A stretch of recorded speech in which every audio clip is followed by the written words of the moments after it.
Your last relationship was like really public. Like you guys did a lot of things together. You really shared your world with him. Do you think you would ever do that again? Was that a good experience for you?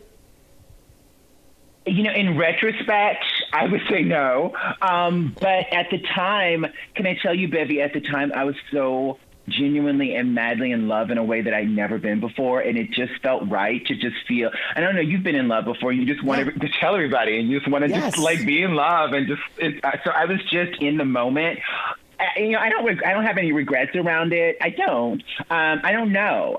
Sometimes I wonder if that scares off new guys too. They're like, because you can Google Laverne and be like, oh, well, she was married with this last guy. Is that going to be me? And a lot of guys honestly would not be ready to stand next to Laverne Cox and be, you know, you have to be really secure with yourself to publicly date me. Like you really do. And unfortunately, I found most men are not aren't secure enough that I would be attracted to. I think the important things that I have to remember in my dating is that like there are a lot of guys who would like to date me. I just don't want to date them.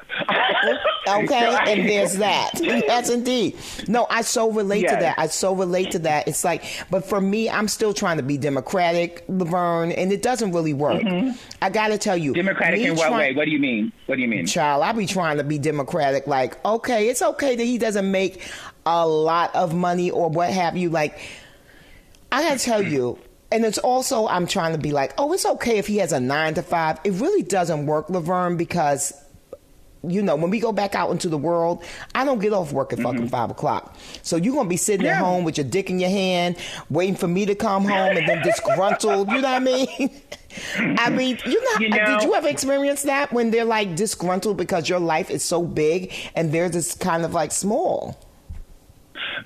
Well, the great thing about my last two boyfriends is they both basically own their own businesses. So they work just as hard as I did. So you need a man who's working just as hard as you are, and who's just as busy. And then we prioritized our relationship, so we made time. But because they worked hard too, they understood when I had to travel for work. They understood because they were doing the same thing. They understood because they were working 7 days a week too. So those are the kinds of partners I need. A man who's working just as hard as me, who gets what that means. A guy who doesn't have anything going on. I mean, a guy who's maybe, has a different schedule can be more accommodating, but that's just usually not so interesting for me.